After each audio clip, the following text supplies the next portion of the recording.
High ফ্রেন্ডরা, good evening. দেখো রাতের ডিনার আমার শুরু করে দিয়েছি। রাতে আজকে কি ডিনার খাবো দেখো, পাস্তা।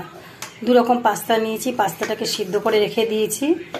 হ্যাঁ, আর হচ্ছে একটু সয়াবিন, ছোটো সয়াবিন ভিজিয়ে রেখে একদম পুরো জল করে রেখে দিয়েছি।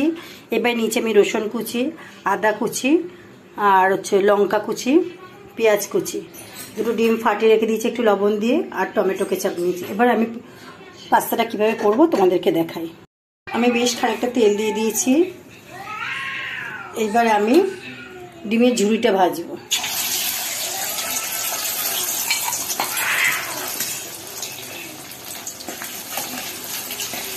এরকম করে নেব।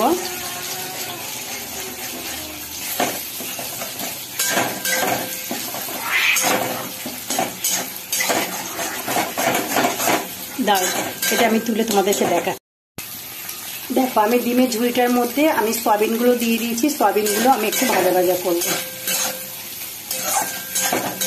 একটু শক্ত শক্ত লাল লাল দাগ দাগ হবে।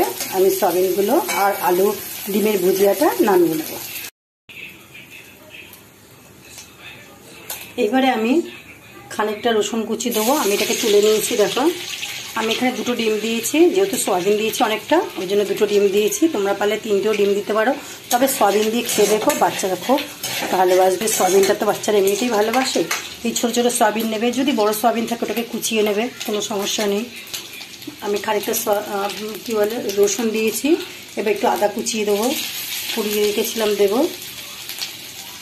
এবার লঙ্কাগুলো দেবো।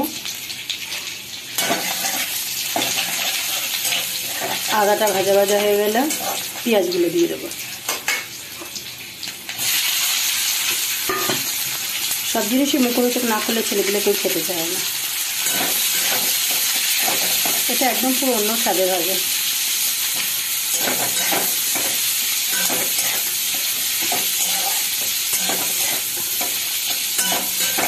এটা আস্তে আস্তে হোক, এতে একটু লবণ দিয়ে নিই।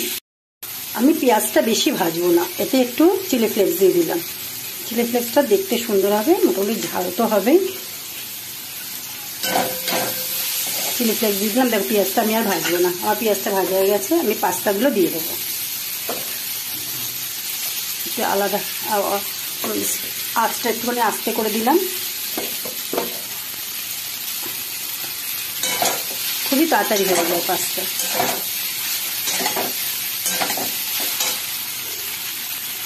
সয়াবিন আর ডিমটা ভাজাটাকে দিয়ে দেবো। এতে আমি আর একটা জিনিস দেবো, যেটা দিলে টেস্টটা একদম সম্পূর্ণ আলাদা, মানে সুন্দর হয়ে যাবে, যেটা বাচ্চারা খেতে খুবই ভালোবাসে।